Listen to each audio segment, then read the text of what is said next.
Pode. Já deu?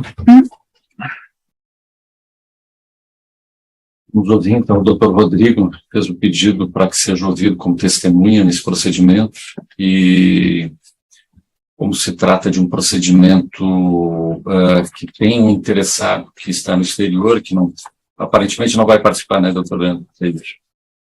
Excelência, vai ser representado até por conta do fuso horário, para não me prejudicar. Tá certo. Então, eu abro, então, para as perguntas diretamente da parte interessada do doutor Leandro e depois eu vou abrir para o doutor Walter, pelo Ministério Público Federal. Doutorado, eu gostaria de colocar duas questões de ordem. Pode colocar, doutor Walter. A primeira, doutorado, é a questão da competência. Nós sabemos que a competência para ouvir o senhor Tacla Duran como vítima, como testemunha, está perante o Supremo Tribunal Federal, uma ação que foi reconhecida na véspera da aposentadoria do ministro Lewandowski. Então, eu gostaria de suscitar essa incompetência do juízo. Mas viu, doutor Walter, e isso quero deixar bem claro para o doutor Leandro e também para o doutor Rodrigo, nós não vamos tratar das questões relacionadas naquele procedimento lá envolvendo os parlamentares que detêm prerrogativa de foro. Isso é importante, viu, doutor Leandro? Não podemos invadir uma jurisdição do Supremo nesse caso, como bem ponderou o doutor Walter. Exato. Então, essa questão não vamos tocar, viu, doutor Walter? Ok, perfeito. E a segunda é justamente o escopo da oitiva. Quais são os fatos que nós iremos nos debater, nos debruçar, porque há um pedido do advogado, e pedido, assim, que para mim é inovador, e ouvir o Dr. Tacla como testemunha protegida para fins de utilização de prova no Equador. Eu não sei quais são os fatos do Equador, o processo que corre lá, não tramita aqui no Brasil. Doutor Leandro, poderia só nos detalhar, tá, em deferência e de fato, o doutor Walter precisa saber em que terreno está pisando nessas questões. Então, poderia só nos dar um pano de fundo? Ora, excelência. Doutor Walter, aqui eu explico para o senhor o seguinte: esse pedido foi feito com base no provimento 188 de 2018 da OAB, tá? E principalmente atenção ao direito de ampla defesa. O caso específico do senhor Jorge Glass é o quê? Ele está sendo processado no Equador, entretanto, todas as provas que originaram o processo dele lá foram produzidas em território brasileiro. E é exatamente sobre este ponto que eu quero tentar esclarecer alguns fatos que pudessem estar vinculados especificamente com o caso do senhor Jorge Glass lá no Equador. Por quê? Porque a base do processo dele no Equador é advinda da leniência da Odebrecht e advinda de uma delação específica de um ex-executivo da Odebrecht. Executivo esse que pode ter tido uma comunicação com o senhor Rodrigo ou não, tá? E em virtude dessas informações que sobrevieram nos últimos tempos sobre a viabilidade dos acordos e, principalmente, com base lá na decisão do ministro Lewandowski sobre a viabilidade das provas que foram feitas, a rompimento da cadeia de custódia e tudo mais. Então, na defesa do senhor Jorge Glass, eu entendi pertinente questionar o senhor Rodrigo como uma testemunha, e aqui testemunha protegida por conta não do processo do senhor Jorge Glass, mas por conta do que eu verifiquei na mídia em que ele foi colocado numa qualidade de testemunha protegida a partir do depoimento dele. Então, os fatos vão ser relacionados ao quê? Como foi feita essa negociação, se ele tem conhecimento sobre isso, tá? E como foi feita essa remessa das informações da Odebrecht para a sucursal do Equador, em que há, de fato, uma ação penal em face do senhor Jorge Glass Espeniel. Então, as provas do Equador, elas são única e exclusivamente compartilhadas aqui do Brasil, é isso? Tiradas aqui do Brasil, e aí, com o máximo respeito, foram produzidas perante essa 13ª vara, tá? Na época, o salve-engano procurador Orlando Martelo certificou, a pedido da Odebrecht, a existência da leniência, a existência de um acordo de delação premiada do senhor José Conceição, para pegar essa certidão, que foi uma questão inusitada, inclusive, para mim como advogado, e apresentar, né, no Equador junto com o pendrive, com as informações que foram apresentadas lá. Então, eu quero tentar verificar se o senhor Rodrigo tem algum conhecimento sobre isso. Tá. O senhor quer a oitiva do senhor Rodrigo Tacla Duran como testemunha. Como testemunha. Tá, você representa, doutor, o seu Jorge Glass, é isso? Isso, representa o senhor Jorge Glass. Tá. Infelizmente, tenho que fazer essa representação aqui porque os processos dele estão todos lá. Então, o único meio cabível para a gente poder ampliar a defesa dele, tendo em vista essa inovação na produção de provas com publicação internacional, é por meio dessa vara e desse procedimento. E como testemunha, será tomado o compromisso legal do senhor Rodrigo Tacla Duran? Vai ser tomado compromisso legal, salvo se houver alguma impugnação ao compromisso, que aí nós vamos registrar, alguma contradita. De minha parte, não. Tá bom. Da sua parte também não, doutora? Tá. Perfeito. Então, eu abro desde logo, em observância do contraditório, ao doutor Leandro, e depois passamos ao doutor Val. Obrigado. Obrigado, excelência.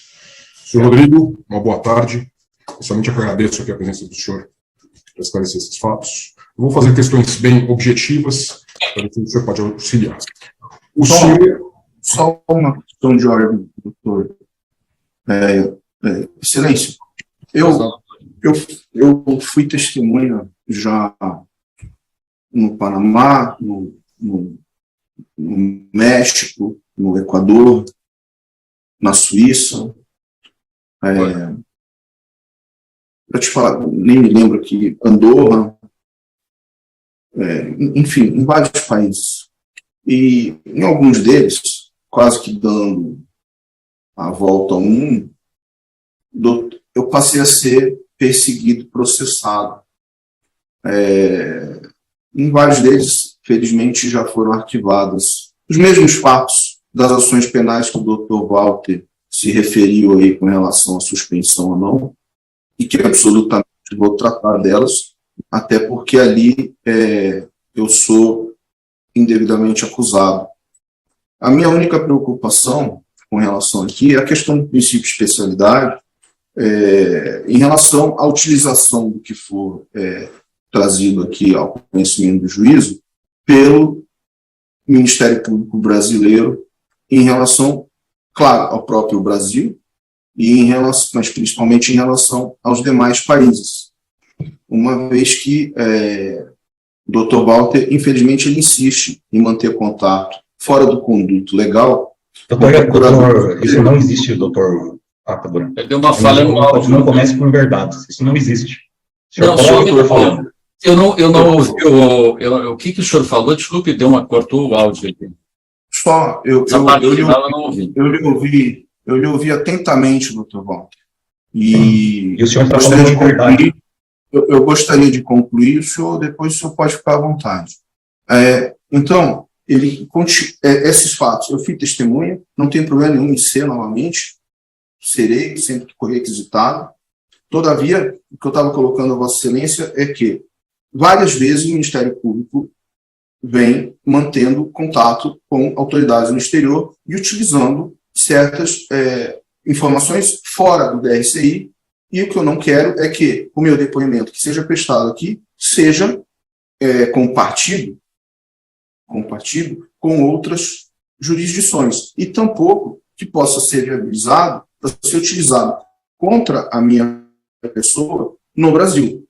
Então, era só isso que eu gostaria de colocar a Vossa Excelência, porque, de fato, a atuação que vem ocorrendo, não só do Dr. Walter, mas de antes, infelizmente é dessa forma que acontece. Então, ele está preocupado com relação à suspensão das ações penais no Supremo Tribunal, entretanto, ele não está preocupado porque ele compartilhou essas ações penais com a Espanha, ele não quer cancelar a cooperação.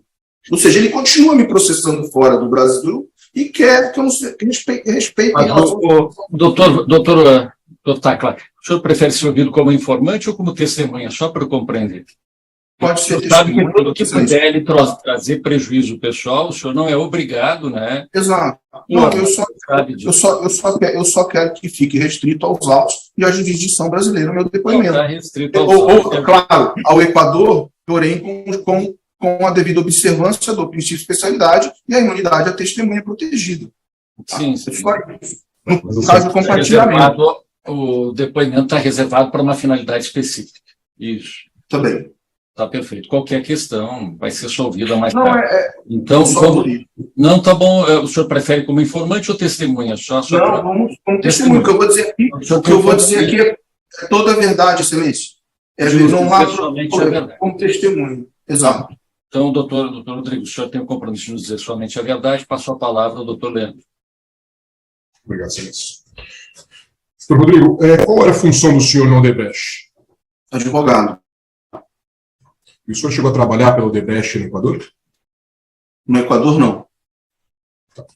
Na época da deflagração da Operação Lava Jato, o senhor ainda trabalhava no Odebrecht?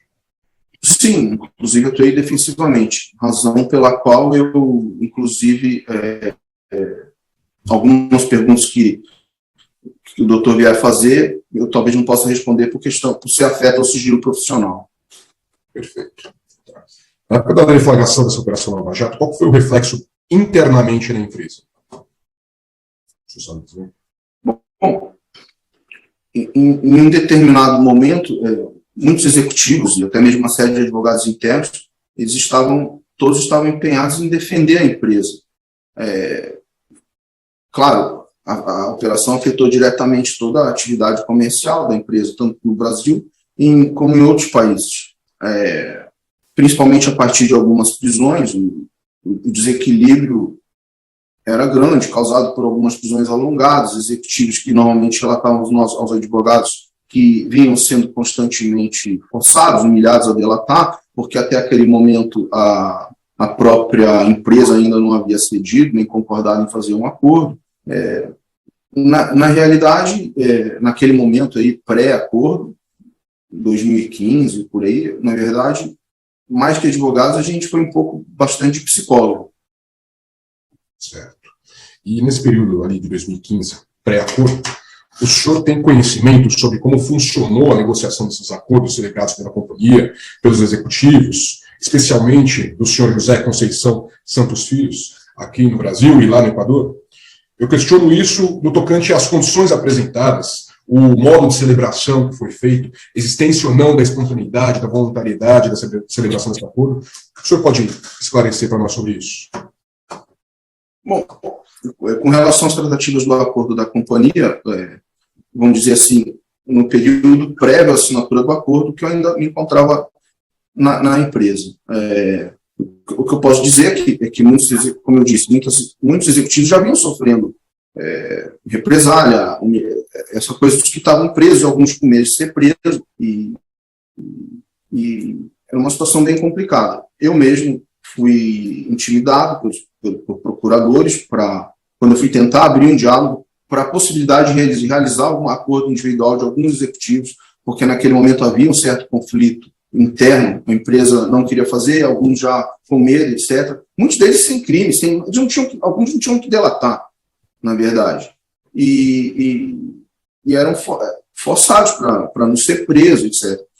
Entretanto, o que eu posso dizer assim, é o caso, por exemplo, do seu próprio Conceição, aí, que o doutor perguntou. Ele era um executivo da empresa no Equador, e que, ante a ausência de elementos suficientes para celebrar um acordo, ele passou a montar, forjar prova para poder oferecer elementos aos procuradores para que se justificasse um acordo. E no Brasil, não no Equador, porque a ideia era, naquele momento, eles ainda eram executivos expatriados, então havia um receio maior ainda, naquele momento, deles serem presos no exterior em virtude das notícias e das informações que já corriam no Brasil, da celebração do acordo, enfim, em trâmite do acordo. Então eles tinham muito medo, e com razão. Passaram a preparar essas coisas, muitas vezes unilateralmente, até muitas vezes sem conhecimento da empresa, o que depois isso acabou sendo, na verdade, eu vi agora, em vários processos, agora não, ao longo dos anos, na verdade, isso acabou sendo reaproveitado em diversos casos pela Força Tarefa para celebrar o acordo. Depois, havia esse conflito interno, alguns tinham muito medo, receio de fazer o acordo, perder emprego, enfim, e a empresa precisava resolver e acabou fazendo acordo. Muitos dos delatores foram indenizados, a mim mesmo me foi oferecido um valor para que eu entrasse como aderente, e na realidade a Força Tarefa não queria que eu entrasse, porque já havia, por conta do que havia ocorrido antes, e eu fiquei, e também quando eles vieram, quando a Odebrecht me ofereceu, eu também não aceitei. Então, em Curitiba, Doutor, tem que delatar. Se o senhor puder repetir, por favor. Desculpa, qual? Desculpa, a última frase, ela cortou, se o senhor puder repetir, não vai ficar gravado no áudio. Eu disse que essa era a regra do jogo naquele momento em Curitiba. tem que delatar quem e o que era exigido, senão quem estava preso não tinha liberdade e quem não estava preso era intimidado, coagido intensamente para fazer o acordo.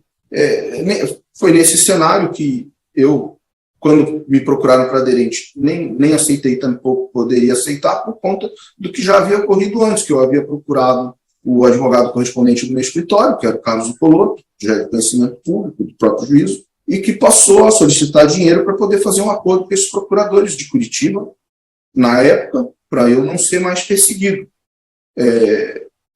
E ocorre que, diante de tantas retaliações sofridas, que eu sofri por não ceder a essa extorsão que eu já comentei, eu tentei mais uma vez me aproximar dos procuradores de Curitiba, e em junho de 2016, eu procurei o Dr. Marlos Arnes de Oliveira, por indicação do Wu Yusheng, do chinês. Ele também morava próximo, na época, de mim, e, enfim, estava vivendo uma situação bem mais tranquila que a minha, embora ele apareça na narrativa das denúncias, inclusive das minhas, e de uma série de pessoas, ele deve aparecer em quase todas, mas ele nunca foi processado em Curitiba, doutor Apio. O senhor Wu Yusheng, ele nunca foi processado em Curitiba. Ele é chinês? O que ele é de nacionalidade? Ele é chinês com nacionalidade brasileiro por naturalização. E, enfim, ele dá o suporte para todas as denúncias, do Departamento de Operações Estruturadas, porém ele nunca foi processado em Curitiba. E ele, enfim, falou para mim, olha, eu recomendo o Marlos, e me relatou a alta taxa de sucesso da celebração de acordos com a Força Tarefa de Lava Jato em Curitiba. E eu me lembro bem que, por conta que ele usou inclusive essa expressão, porque o Dr. Marlos fazia parte da panela dos advogados amigos dos procuradores, e como no caso do Dr. Antônio Augusto Figueiredo Bastos, e que o Dr. Augusto liderava um esquema de taxa de proteção, que era cobrado, e era cobrado do doleiro conhecido, Dario Messi, do Cabala, Vinícius Claret e outros doleiros, desde o caso Banestado. Doutor, eu estou com receio que a gente eventualmente ingresse dentro daquelas questões relacionadas à jurisdição do Supremo, só. Fico um pouco de receio. Não. São inclusive momentos diferentes. Aquele caso foi antes, como o Carlos falou, isso aqui foi o segundo momento, como eu disse, foi o Marlos Arnes. Tá certo. Enfim.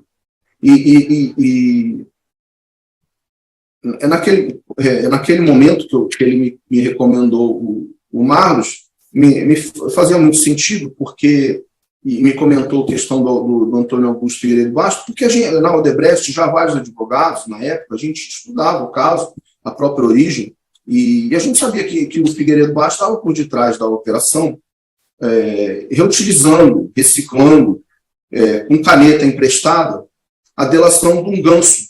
Aqui todo mundo é operador de direito, a gente sabe o que é ganso. Um ganso profissional, de estimação do então titular aí da vara, e desde diversos processos passados, no caso do Alberto Youssef. E, ao mesmo tempo, o doutor Figueiredo Bastos, ele intermediava e coordenava de maneira oculta a delação da UTC, do senhor Ricardo Pessoa, que era sócio de fato de direito do senhor Alberto Youssef. E daí é mais ou menos a gênese da operação. E aí, para mim terminar de me convencer a contratar o senhor Marlos, o Vu ainda me relatou que ele também participou das operações de pagamento dessa taxa de proteção, pagas pelo Dario Messi, pelo Cabalo, Claret, ao Antônio Figueiredo Bastos, seu sócio Luiz Gustavo Rodrigues Flores, e depois o VU pagou $500 mil para o próprio Marlos Arnes de Oliveira, para não ser processado em Curitiba. E, de fato, como eu disse, ele nunca foi processado em Curitiba, embora é narrativa constante. E ele me falava isso com muita tranquilidade naquela ocasião. Enfim, ele pagou esses $500 mil, pagou parte por dentro, parte por fora, pelo Banco Paulista, para o seu Marlos, e, enfim, ele comentou que era parte do esquema de proteção, que já vinha desde o Figueiredo, com o Figueiredo Bastos, com o seu sócio, o Luiz Gustavo, e que essa proteção aos doleiros do Dario Mestre, Vinícius, ele próprio, Vu, vinha desde o Banestado, que era por conta da atuação do então procurador Carlos Fernando Santos Lima e o pai dele, e o pai dele. E essa proteção ela era praticada mediante a cobrança de uma taxa para que o doutor Carlos Fernando não se comprometesse a não persecução penal desses doleiros que participavam da mesada, entre eles o Vu. E ele passou a ajudar a pagar esse valor todo mês, por muito tempo, e ele de fato só ficou um pouco, depois disso ele me comentou que ele ficou um pouco, se sentiu traído porque ele acabou sendo denunciado no Rio de Janeiro. Inclusive, uma denúncia na Câmara de Desliga, uma denúncia que, inclusive, ela tem aí uma análise esquisita, estranha, mais de proteção do que de acusação. Enfim, não pretendo entrar no mérito. Mas, enfim, depois disso, isso ainda antes de acontecer a denúncia contra ele havia me comentado que ele recebeu os pagamentos, ele também recebeu $750 mil do seu Figueiredo Bastos, do seu Luiz Gustavo Rodrigues Flores, enviado desde uma conta no Banco Vontobel, na Suíça. Eu tenho o número da conta, depois, se o juízo entendeu, eu posso dizer o número aqui também.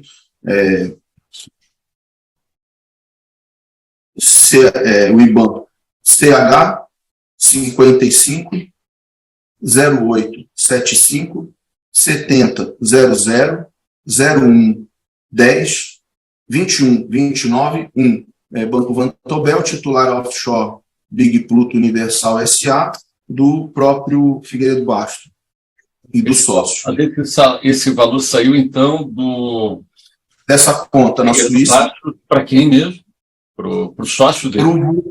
Não, essa conta, a Big Pluto era dos dois, né? Do Luiz Gustavo e do Figueiredo Bastos. O nome dessa Big Pluto Universal com essa conta. Essa conta enviou $750 mil para o Vu e o Sheng.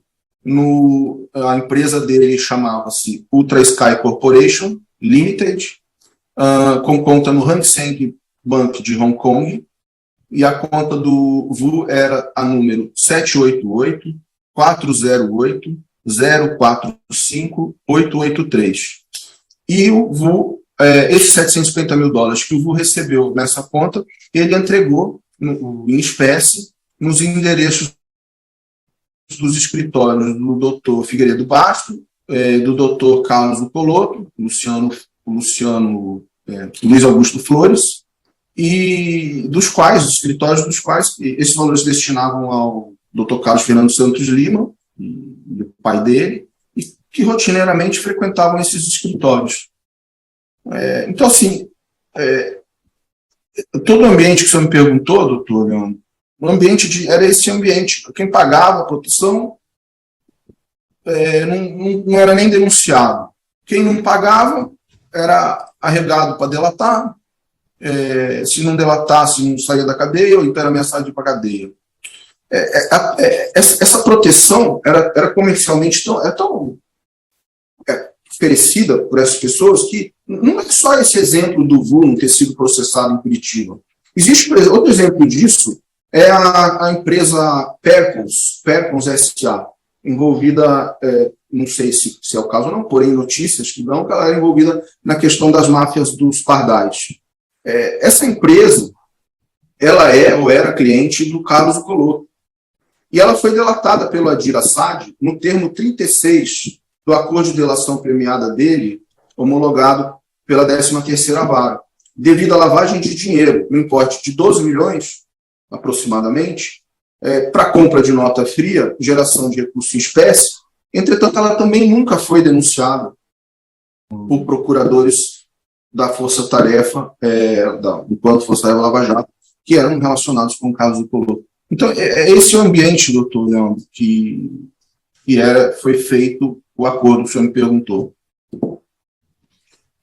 Certo. O senhor falou que havia, então, uma certa promiscuidade ali entre os agentes e os advogados e eventuais acusados, então. Mas isso, então, não está diretamente relacionado com os 2 parlamentares que estão sendo investigados em Brasília. São questões que não afetam a jurisdição do Supremo, então.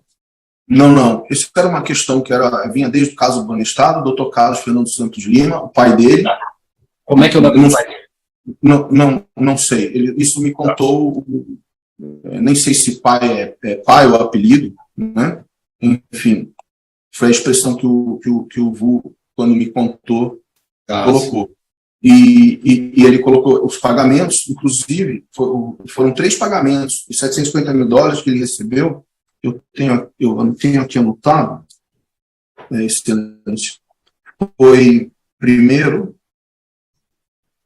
em 20 de maio de 2016, foram transferidos $400 mil da conta do Figueiredo Basto para a conta do Vu.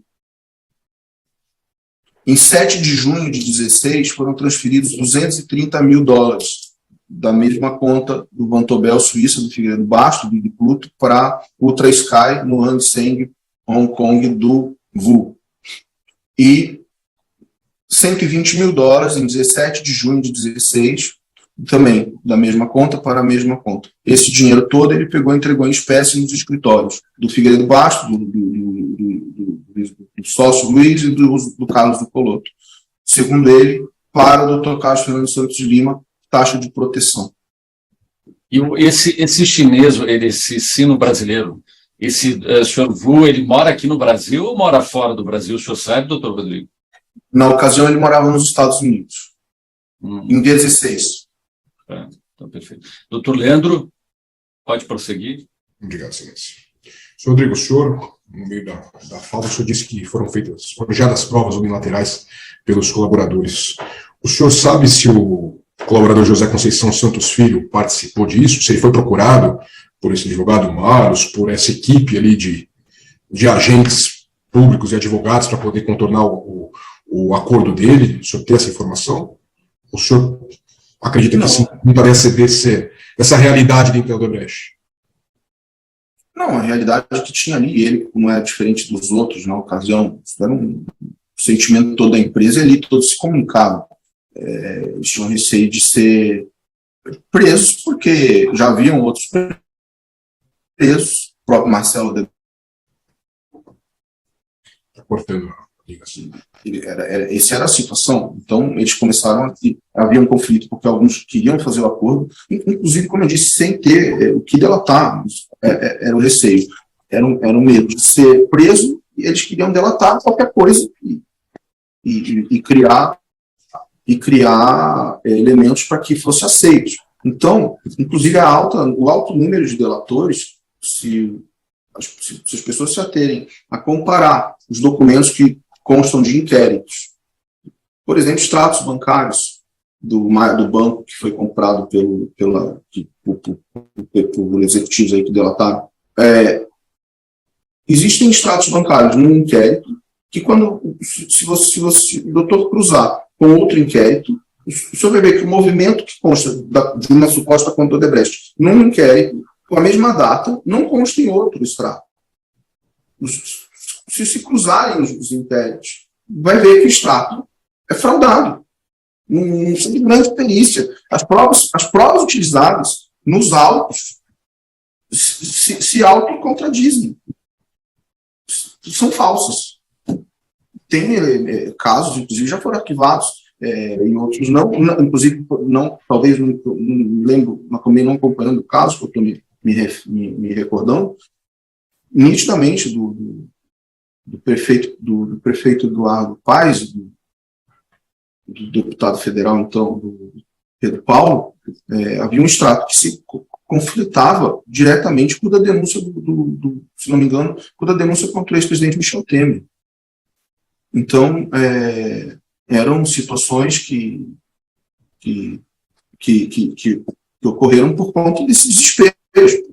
Inclusive, eram documentos, esses extratos, não eram de acesso, por exemplo, da pessoa, do senhor Jorge Conceição, do senhor José Conceição, perdão, nem de outros. De repente aparece aí distribuído como dividido, né? Cada um pega aí 3 folhinhas para fazer um acordo, para não ficar estranho.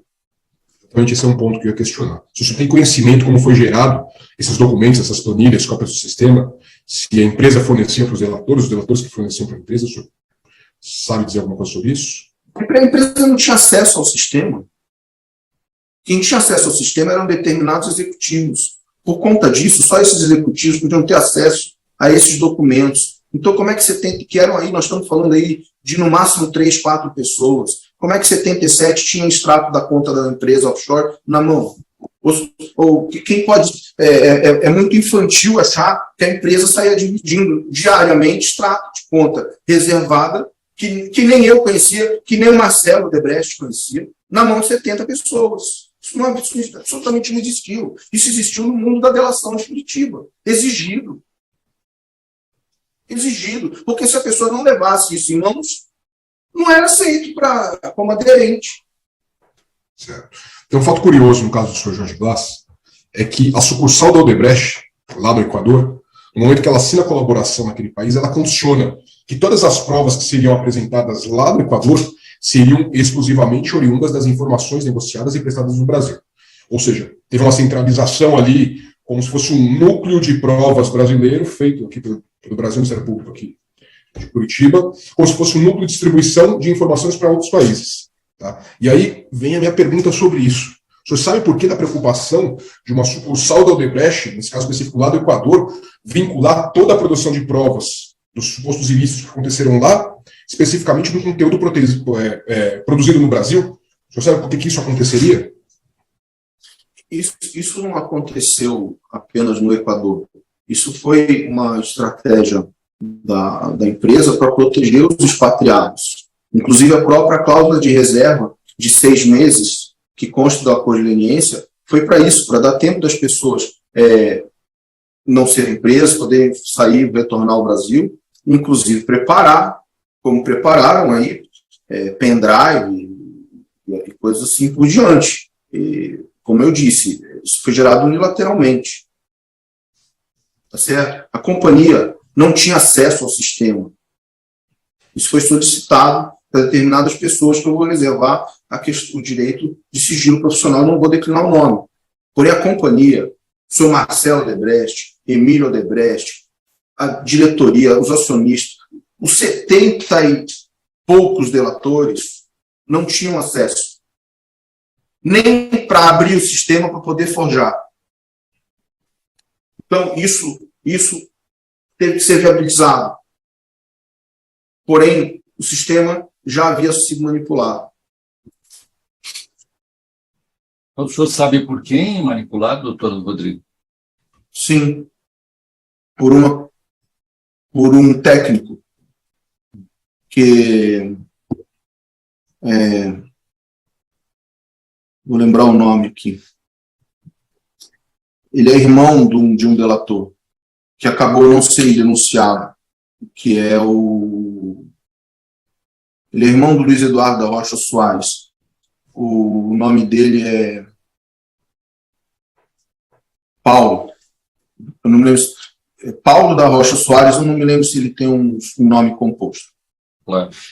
Inclusive, excelência, na própria perícia da Polícia Federal, que o então titular da vara tentou correr para produzir aí, na época que eu questionei no Congresso essa questão, a própria perícia tem o e-mail, tem o IP que entrou no sistema. Porém, e a própria perícia que eu fiz aqui para minha defesa e tudo, que acabei não sendo necessário, mas ela demonstra-se que foi adulterado antes, durante e depois do bloqueio dos sistemas. E a realidade é que, quando chega para fazer o acordo, quando abre-se isso daí, não tinham coisas que teriam que ser adaptadas, que foram adaptadas. A cadeia de custódia não foi preservada de forma alguma. Mas por que tudo isso? Qual é que era o alvo dessa questão toda? Só para eu compreender por que essa movimentação toda. antes ou depois, para poder atender a solicitação do Ministério Público, que exigia determinados elementos, que se existiam, haviam sido adulterados. Então, foram forjados. Tá bom. Doutor Leandro, o senhor está com a palavra. Mais alguma pergunta? É porque é um universo muito amplo de informações. O doutor Rodrigo talvez seja a pessoa que melhor conhece, o que mais bem conhece todo esse contexto probatório. Enfim, eu alimento a expectativa e a esperança de um dia poder ouvi-lo presencialmente aqui na Vara. Eu acho que o Brasil inteiro merece isso, os cidadãos brasileiros, as pessoas que querem apurar a verdade, sem nenhum tipo de barreira ou nenhum tipo de acobertamento, né? Nós todos queremos um dia ouvi-lo presencialmente. Mas eu sei que o universo é muito amplo, eu gostaria de ficar um pouco adstrito hoje às perguntas do doutor Leandro mesmo, né? Porque o foco e o escopo é esse. Eu pessoalmente até não sabia exatamente do escopo e estou acompanhando também o desenrolar aí do depoimento. Doutor Leandro, com a palavra. Excelência, a princípio, sem mais perguntas, por conta desse complexo cenário que foi exposto pelo Dr. Rodrigo, vou fazer uma análise com mais calma e, posteriormente, se for o caso, eu peço uma requisição para complementar algum tipo de informação, mas, a princípio, informações vinculadas ali ao senhor José Conceição e ao método de leniência da Odebrecht, como foi feito, como foram geradas essas provas, me parece que ficou um pouco claro aqui sobre algumas irregularidades. Mas, a princípio, sem mais perguntas, excelência, agradeço. É um cenário bastante amplo. Doutor Walter, por favor. Obrigado. Doutor Rodrigo, o senhor falou aqui sobre uma existência de um balcão de negócio de delações. Que prova que o senhor tem para fazer esse tipo de alegação? Balcão de delação. Como é que é a pergunta, doutor? O senhor comentou sobre um suposto balcão de negócios de delações e colaborações premiadas. O que o senhor tem efetivamente para comprovar esse tipo de alegação que o senhor fez? Esses pagamentos. O senhor sabe que o Figueiredo Bastos já reconheceu isso. Não sei. Então, o senhor procure no banco de dados do MP, porque o senhor Figueiredo Bastos já reconheceu que recebeu o dinheiro. Porém, a narrativa do Ministério Público parou na hora de onde está entregue o dinheiro.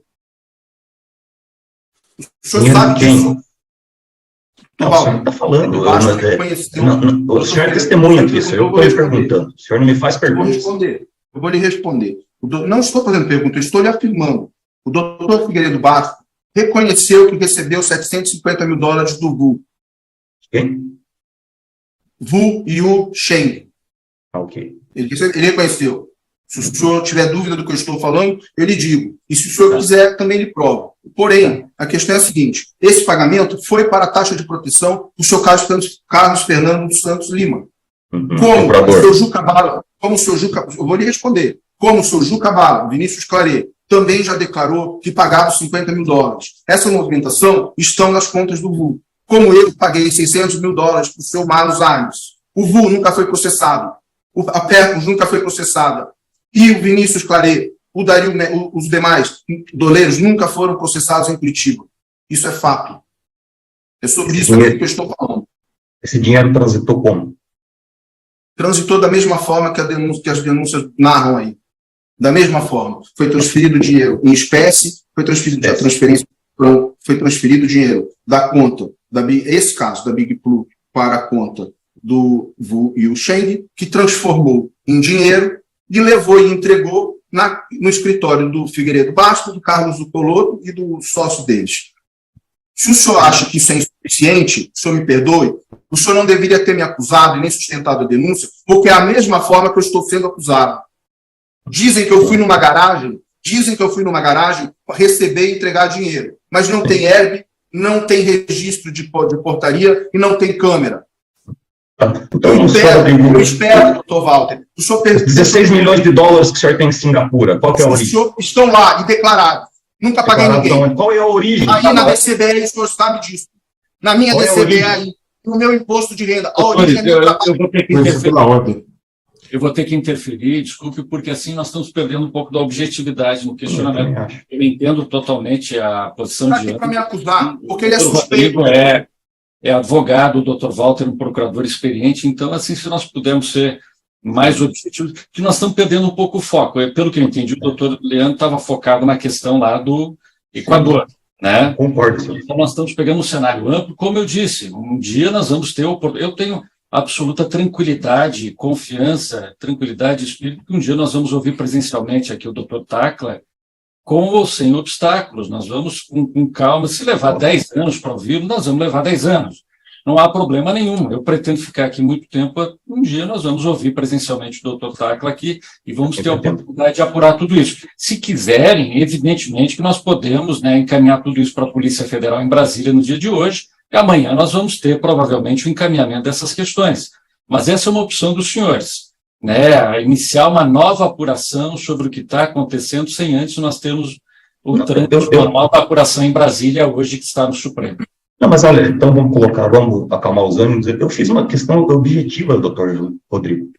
Como o senhor sabe, o senhor disse dinheiro em espécie, o senhor presenciou essa negociação? Porque alguém presenciou que eu estive na garagem da UTC? A pergunta é a mesma, doutor.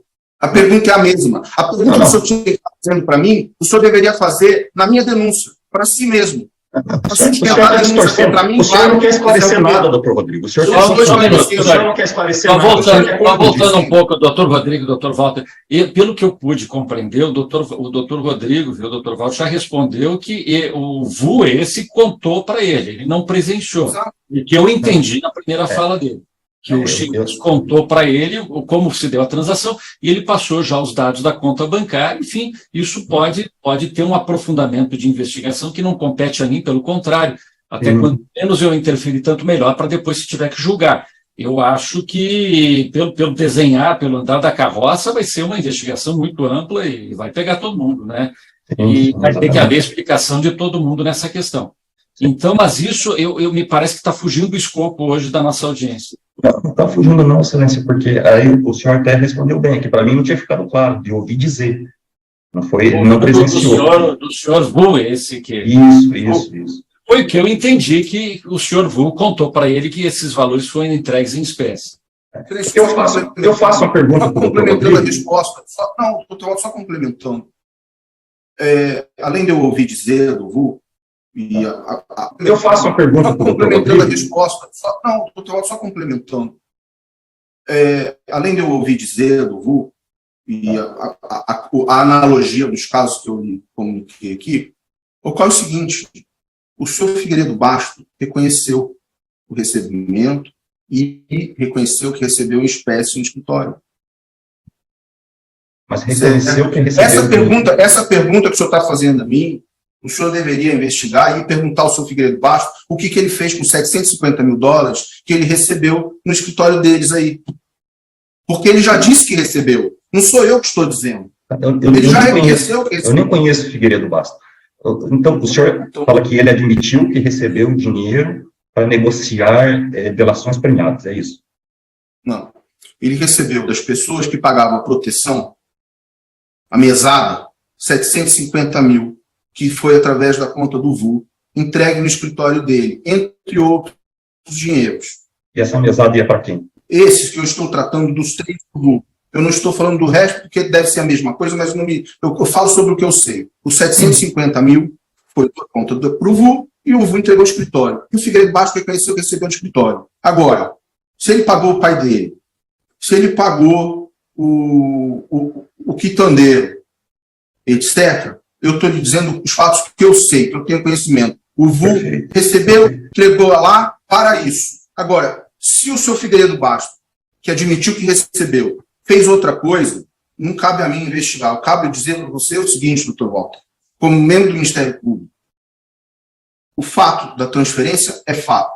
Existem os extratos, de data, valor, número de conta. O senhor Figueiredo Basto admitiu que recebeu isso daí dentro do escritório dele. E o VU disse que pagou não só para ele, como para outros. Tá certo? É isso que eu estou testemunhando. Se a partir daí, se a partir daí o senhor quer fazer outras ilações, não tem problema. Eu só estou dizendo que não sou eu que estou dizendo isso, pois isso é fato provado. Doutor Rodrigo, vamos passar para a próxima pergunta. O senhor comentou da manipulação das provas decorrentes da Odebrecht, da delação premiada, da Odebrecht e da leniência. Essa manipulação o senhor atribuiu ao senhor Paulo Roberto, é isso? Sim. Ele era, o senhor disse, irmão de um dos delatores da Odebrecht. Isso. O senhor sabe em que momento isso se deu, como se deu? Sei. Por gentileza, nos conta. Não, porque está sob sigilo profissional. Eu era advogado em... Não é obrigado a depor sobre nada que venha a incriminar o senhor futuramente. Sim, Não é nem por incriminal, não, porque não Sigilo profissional. é por uma questão de sigilo profissional que é Cliente necessário, advogado. pelo menos nesse momento, preservar. sim. Claro. O senhor foi advogado da Odebrecht de que data a que data? Até 2016. O seu escritório prestava serviços para a Odebrecht. Sim, eu trabalhei para o Odebrecht. E que tipo de serviços prestava? Era consultoria?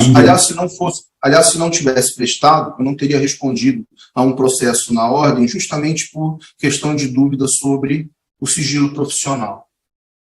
Eu não compreendi, senhor Rodrigo, falhou um pouco.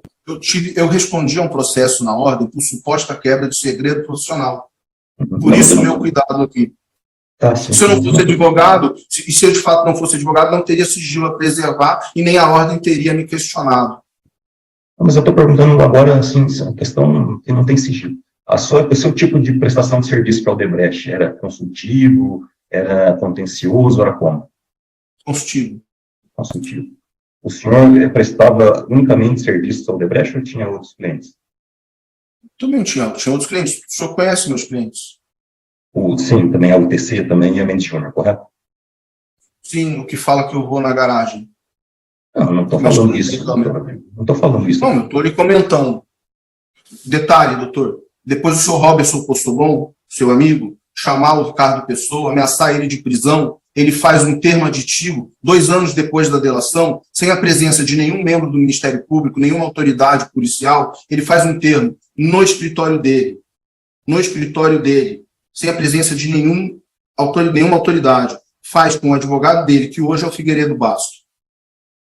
O senhor prestou serviços para qual área da Odebrecht, exatamente? Óleo e gás, para vários. Várias áreas. Atendi o Panamá, dependia da época, do momento.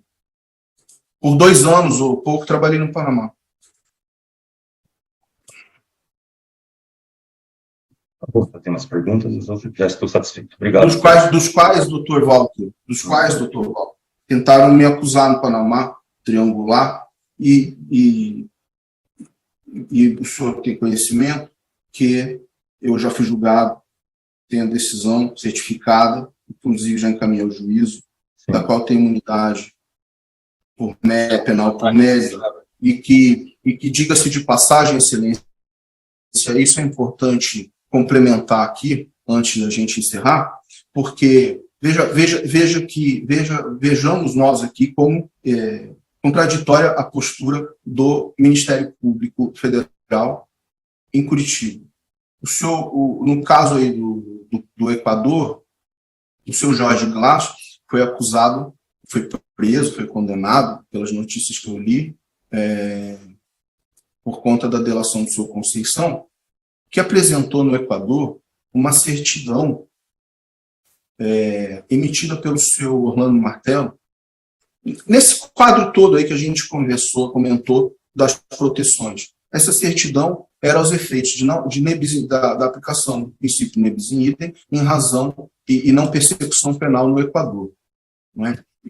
Com base num acordo que o então procurador-geral Janot, o doutor Gil Janot, havia celebrado com esses ministérios públicos, do Equador, do Panamá, do México, enfim. Então, a certidão do senhor Orlando Martello, ela vale no Equador. O senhor Conceição não foi processado no Equador. Porém, a minha certidão, emitida pelo Panamá, nos mesmos moldes da emitida pelo doutor Orlando Martello, parente do doutor Marlos Arnes, não vale em Curitiba, não valia pelo menos. Não é? Tem o parecer não me lembro se do doutor Walter, mas enfim, do Ministério Público, que era contrário à validade da certificação de uma decisão de um país soberano, com base num acordo com a Procuradoria-Geral, mas porque era minha, não vale no Brasil. Mas a do protegido vale. E tem que valer no Equador, porque senão ele não vai depor lá. Doutor Rodrigo, eu acho que já as perguntas estão todas respondidas. O senhor tem aí um universo de informações muito amplo, né? Por isso que eu lhe disse, ontem mesmo eu estava assistindo um programa jornalístico à noite, o Roda Viva, e o próprio ministro Gilmar Mendes falava da importância da sua oitiva no futuro, né? Que é talvez a figura mais proeminente hoje do país na área jurídica. Então, assim, um dia nós vamos ter oportunidade, nós brasileiros, e eu como juiz, de ouvi-lo pessoalmente, independente das forças ocultas que estão operando. Vamos com calma, com firmeza, e o doutor Walter, eu sei, é uma pessoa acima de qualquer dúvida, dedicada, e vai ter também o maior interesse em, no futuro, ouvir também o senhor aqui. Nós vamos estar, se Deus quiser, juntos aqui para tentar tirar limpo toda essa questão. Não há ação minha nenhuma contra o senhor Rodrigo Tacla retornar ao Brasil. Pelo contrário, eu espero que o senhor retorne. Não, eu sei, são mais questões. O IP, um dos IPs que acessou e fraudou, eu vou passar vou incluir aqui para a gente encerrar, o IP é o 201.26.148.29. É um IP brasileiro. Esse é o que é da pessoa que adulterou os dados do Odebrecht, é isso? Exato. É um dos IPs que acessava o sistema. Tá bom. Doutor Leandro, mais alguma dúvida ou questionamento, ou podemos encerrar?